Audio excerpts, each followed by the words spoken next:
बिहार चुनाव से पहले टूट गया तेजस्वी के सीएम बनने का सपना। तेज प्रताप यादव क्या बिहार चुनाव में तेजस्वी के वोट बैंक पर अब सेंध लगाएंगे कि क्या वाकई तेज प्रताप यादव का चुनावी मैदान में पूरे तरीके से उतरना तेजस्वी यादव को एक बड़ा झटका दे जाएगा और कैसे तेजस्वी यादव का वोट बैंक अब शिफ्ट होगा तेज प्रताप यादव की तरफ और तेजस्वी का हाल रहेगा न घर का न घाट का, क्योंकि तेज प्रताप यादव ने अपनी नई पार्टी का ऐलान कर दिया।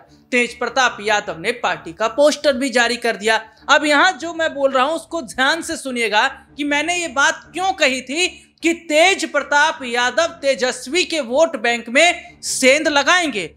एक रिसर्च मैंने की है और जो खबर मैं बताऊंगा उसको सुनिएगा कि कैसे तेजस्वी की मुश्किलों को अब तेज प्रताप बढ़ाएंगे। देखिए, 12,000 वोट और 15 सीटें, बिहार चुनाव में तेज प्रताप कैसे बिगाड़ रहे हैं तेजस्वी यादव का खेल। बिहार की राजनीति में एक बार फिर लालू परिवार की अंदरूनी कलह सतह पर आ गई।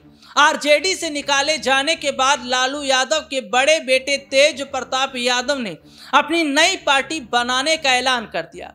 पार्टी का नाम उन्होंने ऐसा रखा जो आरजेडी से काफी मिलता जुलता है। सवाल अब यह है कि क्या इस बगावत से तेजस्वी का खेल बिगड़ेगा? बिल्कुल बिगड़ेगा। समझिएगा जरा, 15 मई 2013 को पटना के गांधी मैदान में लालू यादव ने हजारों कार्यकर्ताओं की मौजूदगी में तेज प्रताप यादव और तेजस्वी को राजनीति में लॉन्च किया था। ये वक्त था 15 मई 2013 का, लेकिन 12 साल बाद दोनों की राह अलग हो गई। तेज प्रताप ने नई पार्टी का गठन कर लिया और अपने छोटे भाई तेजस्वी पर सीधा हमला बोल दिया। तेज प्रताप ने कहा कि उन्होंने 2020 में ही जनशक्ति जनता दल संगठन बना लिया था। उनका दावा है कि यह संगठन केवल सामाजिक न्याय और गरीब जनता के लिए काम करेगा।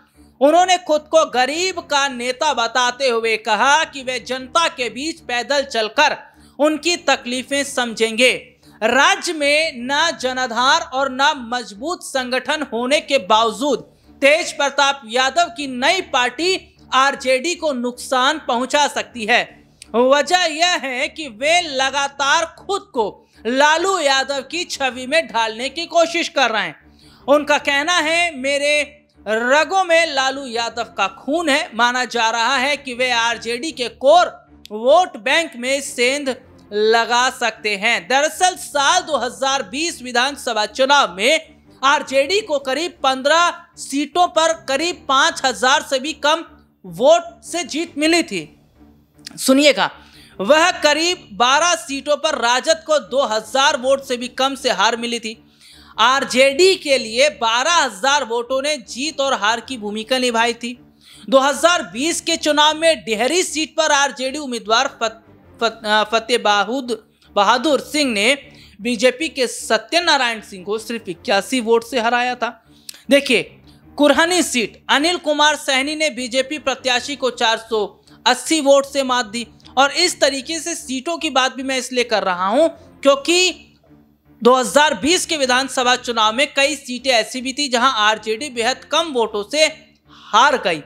अब यहां यह देखा जा रहा है कि तेज प्रताप यादव जो हैं वो जिस तरीके से चुनाव उनकी पार्टी लड़ने वाली है, तो जो कम सीटें थी, देखिए कम वोटों से वो रह गए थे उनकी नेता, तो यहाँ पर अब तेज प्रताप खेल करेंगे। अगर तेज प्रताप यादव कुछ हजार वोट भी काट ले गए, मैं वही बात कर रहा हूँ, तेजस्वी का खेल पलट सकता है। इसका उदाहरण 2019 लोकसभा चुनाव में दिख चुका है, जब तेज प्रताप के निर्दलीय उम्मीदवार को 7,755 वोट मिले और आरजेडी प्रत्याशी बेहद मामूली अंतर से हार गए।